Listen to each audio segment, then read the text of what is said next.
ብዙ ጊዜ እናንተ አዲስ ነገር ለመሞከር ሄዚቴት አድርጋችሁ ከተዋችሁት በኋላ ከናንተ ሌስ ኳሊፋይድ የሆኑ ሰዎች ያን ነገር አቺቭ ሲያደርጉት እንመለከታለን። ይሄ የሚሆነው ደግሞ ዓለማችን ሪዋርድ የምታደርገው ብቃት ያላቸውን ስኪል ያላቸውን ሳይሆን ኦዳሲቲ ያላቸውን ነው። ማለትም አዲስ ነገር ለመሞከር ዝግጁ ሆኖ ሪስክ እንዴት መውሰድ እንዳለባቸው የሚያውቁ ዛሬ ሁሉ ነገር ባጣው ነገ መመለስ እችላለሁ የሚል የራስ መተማመን ያላቸውን ሰዎች ናቸው። የኢትዮጵያ ማርኬት ደግሞ ያን ያህል ሞኖፖሊ የበዛበት ማርኬት አይደለም። ይሄንም በምሳሌ ላሳያችሁ። አሁን እናንተ የዛሬ 6 ወር እንዳለ የማታውቁት አዲስ ምግብ ቤት ሄዳችሁ አዲስ ምግብ ለመሞከር ዝግጁ ናችሁ። እንዲሁም ደግሞ ከዚህ በፊት ሰምታችሁ የማታውቁትን አርቲስት ጆሮ ለመስጠት ዝግጁ ናችሁ። ገብቷችኋል አይደል? የሰው ልጅ ሁሌም ቢሆን አዲስ ነገር ለመሞከር ዝግጁ ነው፣ እናንተ አዲስ ነገር መፍጠር እስከቻላችሁ ድረስ።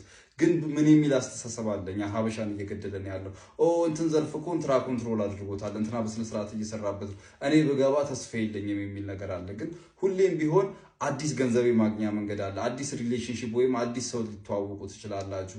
አዲስ ቦታ፣ አዲስ መኖሪያ ሊገኝ ይችላል። እናንተ አዲስ ነገር ለመሞከር ዝግጁ እስከሆናችሁ ድረስ ማለት ነው።